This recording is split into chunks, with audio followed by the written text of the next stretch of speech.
Operation 1 has a huge list of guns that fall into a category of what they are used for in each situation. For example, you have SMGs that are a fast fire rate and let you abuse contact kills, or a long range rifle like DMRs that reward you for having excellent aim and mechanics. And finally, the final category, one-shot weapons. The ability to just peek or hold an angle and easily just pick off anyone in sight. This category belongs to shotguns and snipers mainly. All guns go into their own categories and there isn't a gun that is dominant in all ranges, because that would just be so unbalanced. Like, okay, what the fuck is that?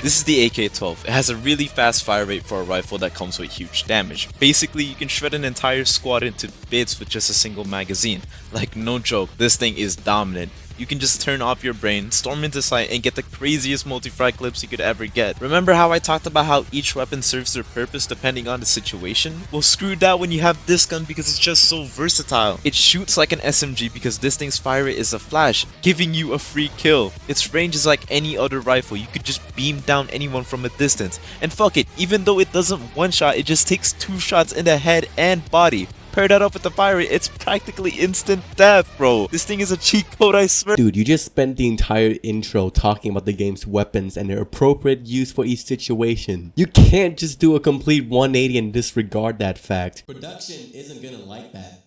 I know. Look, my bad. Something just took over me. I don't know what it was. Let's just get back on track. Come on. Alright, man. Stick to the script. The AK-12 can be dominant, but let's talk about its main downside. The recoil on this thing is no joke.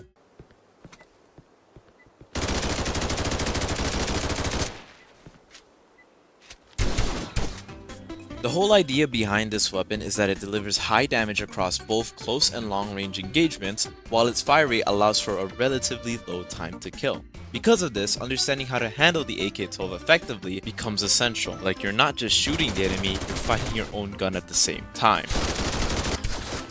But if you take a quick glance of these stats, you know that mastering this gun is definitely worth it. The description of the weapon summarizes it well. It's a high damage assault rifle with high recoil. It's already telling you that this requires skill. Now, first of all, controlling recoil in Operation 1 is a pretty easy task. You could just move your mouse down and boom, you're controlling recoil. But that starts to be a challenge depending on your range of your target because you need precision. What I'm basically implying is that yeah, it's easier to control the recoil and hit your target when you're up close than being farther to your target. And I know what you're thinking, but hyun, I'm using the AK-12 to abuse close range fights. I mean, sure, the AK-12 could 100% excel at close range combat, but you're forgetting that it's a versatile beast, man. Look at these stats again. It's built for long range combat. You see that? 70. It's literally the same range as an M4 while having the fire rate of an MP7. So yes, not using this gun at its full potential is just a complete waste. A quick basic tip for people struggling on the recoil is that you should place your mouse on top of your mouse pad and drag it down when you fire, so that you could have a lot more space controlling said recoil. Now remember, you can't really master it instantly, so please have patience when you're trying to be consistent with this. Trust me, it takes a lot of time and effort. Moving on, let's talk about playstyle. On defense, you can definitely spawn peek at a clueless victim. The main reason why is that the AK-12 thrives in hyper-aggressive scenarios. So if you've got even the slightest read on your opponent's habits, like where they could potentially spawn and hang around outside, then you have every permission to just go crazy. This is a competitive clip provided by Slush. As you can see, he waits for the perfect timing before he jumps down, gets one free pick, and sees another opponent right there.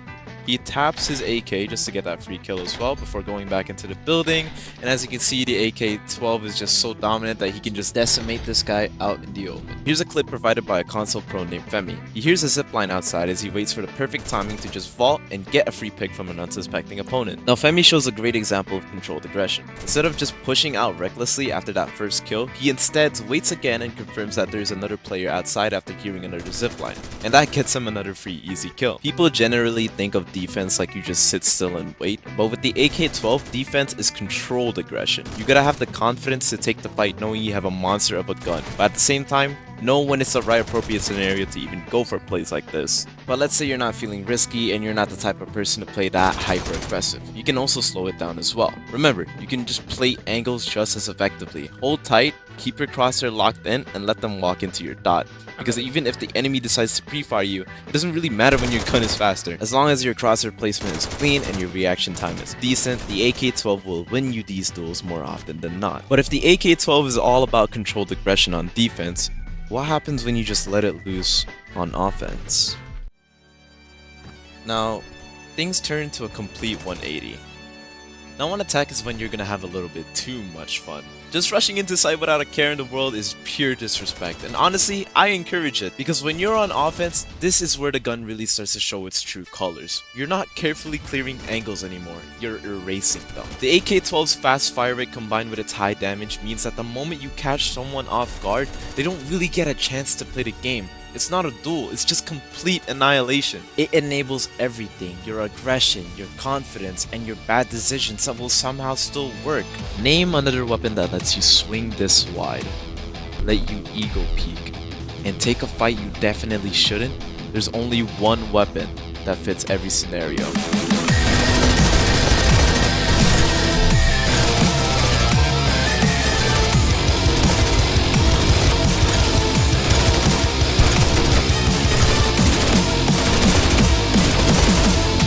See the raw power that this thing has. Like, bro, come on. Yun! Yun!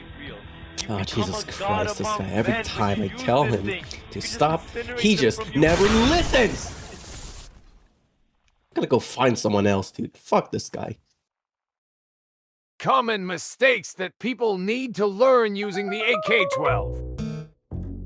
Look, not a lot of people can play the game at a high level, and I can respect that. It takes time to learn, and the AK-12, it's one of those weapons you just don't pick up and instantly dominate with. You need to really earn consistency.